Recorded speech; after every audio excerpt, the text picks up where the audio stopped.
Alright, so this video is over Yellowjackets Season 2, Episode 6. This episode and Episode 5 may be my favorite Yellowjackets episode so far. I was kind of down on where the show was headed at the beginning of the season, but these two episodes have been amazing, and they've definitely rekindled my love for the show. The beginning of Season 2 was kind of slow and meandering, but the tension and action have really picked up. So now I'm going to get into some of my thoughts. When Coach Ben said, come on, you guys have to learn this, when he was teaching, I definitely felt that. I used to be a substitute teacher and a professor, and I definitely said those exact same things. I'm pretty sure the actor playing young Jeff is different from the actor from last season. I haven't seen anything about that online, but I'm pretty sure that it's a different actor. It was really nice to see the teenage Yellowjackets before the wilderness. It was the first time we'd seen that all season. I did find that Shauna just leaving the class without asking permission is pretty true to life. Coach Ben and her would know each other from soccer, and then she got an early admission to Brown, so she's probably well known as a good student, and Coach Ben would probably treat her differently than the rest of them. It's weird that they hadn't mentioned that Coach Ben was a health teacher before this. You'd think that would have come up at some point. There's some weird stuff in the bowl that Misty puts her stuff in when she joins the cults. There's stuff like brass knuckles and binoculars and handcuffs. I found that kind of random. I did find that that guy's quote about how our phones keep us captive to other people's priorities, I think that's true, at least in some ways. The Misty Lottie showdown, it kind of reminded me of like an old Western showdown. Like there should have been like kind of theatrical music and like a hawk calling or something. I did kind of question why Lottie isn't happy to see Misty. Maybe we'll get some more about their relationship and how it ended in the future. Lottie does seem rather unhinged during their interaction. I mean, I guess she could have a headache or something, but she does seem kind of out of it. I didn't really understand why Shauna agrees to talk to the cops. I mean, she could just refuse or pretend to be busy. Shauna saying that thing about Callie should have fucked the cop. That's pretty damn fucked up of a mom to say, for a mom to say. I did kind of know, as again, like last episode, that no one really cares that Kristen is dead. No one's going out to look for her. It's I don't know. You think that maybe if they find her body at the bottom of a cliff, Misty might be a little bit more like suspect or something, but I don't know. I would fucking hate it if Lottie started doing all her woo-woo shit while I was giving birth. That annoyed me. And of course, Mary brings up death. Mary is the worst, but I still kind of love her. She's not the worst. I mean, she's the worst as a person, but their character is pretty interesting. I did question how Natalie got access to Lottie's gun, and I didn't really understand why she was practicing shooting. I don't know where that little subplot is going. I honestly don't like the adult Natalie actress very much, just kind of in general and other stuff I've seen her in. I'm not a big fan. But she does do a good job with the character in the show. Natalie does seem to be really, really struggling with Travis's death. It seems like she is spiraling a bit, and instead of getting better, she's like getting worse as time goes on. Grief does affect people in different ways, but it feels like she's really kind of regressing.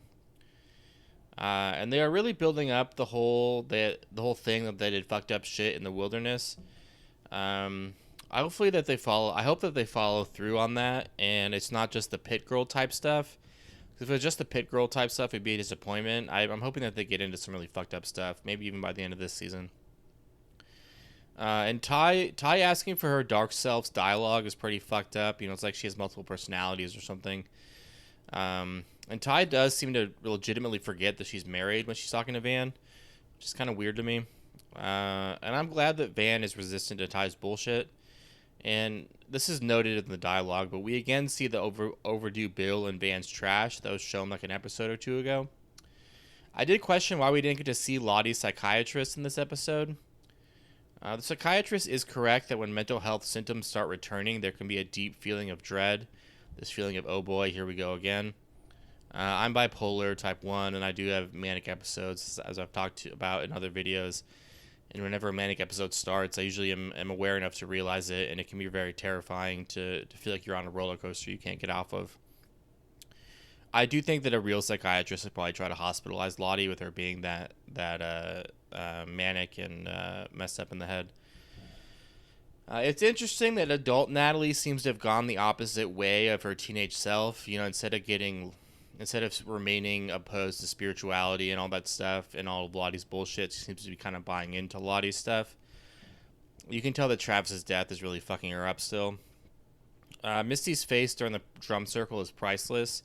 I did find it kind of cool that she's bonding with the cult. She does seem to really need and want community, and she seems to be finding it. I question this whole horse meat subscription service thing. I didn't realize that even like selling or eating horse meat was legal.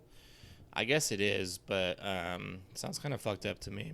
And the cult seems to not know about the Yellowjackets thing, like that Lottie was connected to the Yellowjackets and all that wilderness stuff, because they seem so surprised when Natalie and Misty know Lottie.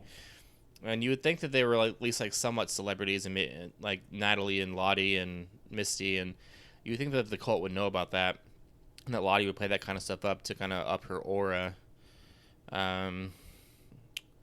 It is nice to see Ben happy, Coach Ben happy, even if it's just a daydream. I found it interesting that his vision is set in a cabin that's pretty similar to the cabin in the woods. So this is a Reddit comment I found from Gordita_Chile. It says, so it appears Shauna had placenta previa, where the placenta attaches at the bottom of the uterus over the cervix. This would be why the placenta delivered first and why there is so much blood in early labor. Cesarean is the only way to deliver a baby in cases of placenta previa, because after the placenta begins to detach, the baby's blood stops getting enough oxygen, and since the placenta detaches before the baby has been born, the baby is still in the womb/birth canal, so can't begin breathing on its own. I found that a very nice, kind of concise explanation of why the baby was stillborn. Teenage Misty really is super insane. She goes from completely breaking down then back to being sane. It's such a quick turn of events. You can tell that she's unhinged. I did feel like Callie and Shauna were talking way too freely in the police station about lying to cops and stuff like that. And I don't think it's legal for cops to talk to someone below the age of 18 without their parents' permission. So I did kind of question why Shauna said the thing about wanting to be with Callie when she talks to the police and then doesn't follow through. There is a kind of a throwaway line about how Van used to lecture or something. I didn't know if that meant she was a teacher or professor or something. I don't know. We'll see what goes on with that. People online were saying that she lives in Oberlin, Ohio, which is a college town. I do find adult Ty to be super invasive in how she deals with Van. Missy says that thing about the cult not having BO. It's pretty funny. I do find adult Misty to be pretty funny in general. I got really bad vibes from the "we hear the wilderness and it hears us" stuff. I know that was maybe part of her vision or something. It may not have been. It's unclear. I didn't really know what the point of that was, of chanting that. It's not even a prayer. It seemed kind of unclear to me why they were doing that. I did notice that they have started capitalizing the wilderness and it when it is the wilderness in the subtitles. We definitely hear Jackie's voice right before Shauna supposedly sees the baby for the first time. That is Jackie's voice that's in the dialogue. I did think that baby that she holds is one massive baby, and its crying is super fake. It's not super believable. Didn't really sound like a baby crying to me. And I did note that The Last of Us, the TV show, did use a legit newborn, but they didn't use one for Yellowjackets for whatever reason. Driving from western Ohio, where Van lives, to upstate New York would be quite a drive, probably like 8 to 10 to 12 hour of a drive. And I do think that Ty is right, that Van really does live in the past. Ty saying "ew" after Van says she gets her needs met is pretty funny. I do really like the friendship between adult Natalie and the cult member. That whole little subplot is pretty touching, and it does serve to kind of humanize the cult and humanize Natalie. It's heartbreaking that Shauna has that prolonged vision of the baby being healthy. That whole thing is super heartbreaking, which I'll return to later. Fuck the Police is the perfect song for Jeff to be playing in the parking lot. Somebody should make a playlist of songs that Jeff likes. Jeff says sometimes it takes a while, referencing Shauna in the bathroom. It's so like typical for Jeff, and then it's awkward and cringe and funny. Misty does end up fitting in with the cult super well, kind of way too well. It doesn't really beg her belief, but you know, it is kind of funny that she fits in so well and seems to really love the community. Jay or Matt or whatever is such a creep. The way that he talks is so fucking annoying. I just find his voice very annoying and the whole character very annoying. I did note that Kevin, Tan, and Shauna are never shown interacting in the past, so I did question if they really knew each other that well. Kevin seems to know Natalie pretty well, but Natalie seems to have a separate friend group from the rest. I do think that Kevin Tan is right that Shauna is using Callie, but I do think that Callie seems to realize that. Shauna breaking down in front of the cop, such a bad idea. She's basically treating the cop like he's a therapist, but it is the most honest she's ever really been in the show. And Shauna having that affair with Adam, I did kind of think it was a little bit unbelievable in the first season, but it does make a lot more sense after she explains the reasons behind it. I did also think that Callie is pretty damn believable when she talks about having sex with the detective. Jeff's reaction to Shauna revealing she was honest with the cops and him being concerned about Shauna is again an appropriate response. Jeff is kind of the sanest person in the show. He's kind of a stand-in for the audience in some ways, where his reactions are pretty typical for people. And I do think that Jeff is right that Shauna fucked up pretty bad. I found that Natalie fucking with the girl's fish was pretty hard to watch. And the reference to black and white Nikes, that's apparently a reference to the Heaven's Gate cult. So that, along with the Kool-Aid reference, those are two different references to famous suicide cults. I did think that Lottie's compound has some super beautiful scenery. That shot where she's standing in front of the lake is really amazing. And it has to be intentional that her compound is arranged like the symbol from the wilderness. The vision of them eating the baby, that was really fucking with me and fucked me up. When I first watched it, I did kind of question if it was real or not, because people on my YouTube channel have already said that the writers have said that they weren't going to eat the baby. But that part is still pretty messing with my head. I'm honestly glad the baby was stillborn. It really sucked to watch, you know, Shauna having to go through the whole birth and everything.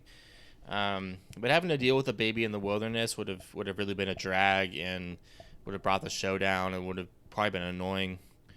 And there's no way it was going to work out anyway with the baby. And we already knew the baby didn't make it back from the wilderness anyway, so prolonging its suffering just probably would have been even worse than a stillbirth. T and Shauna's acting when she figures out the baby is dead, that whole thing is pretty next level. Her acting in this episode is amazing. I could see it getting some awards buzz. It's not super believable that Shauna and Callie would talk to the cops without a lawyer present. And the theme of this episode seems to be that things never go the way you think they will. That's true in terms of like Shauna's breakdown in front of the cops. It's true in terms of the stillbirth.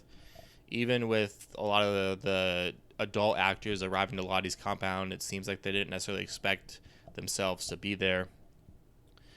So now I'm going to get into predictions for the rest of the season. Since there is no preview for the next episode, I am kind of flying blind with this, but whatever. I'm sure we will get a baby funeral and a baby burial next episode.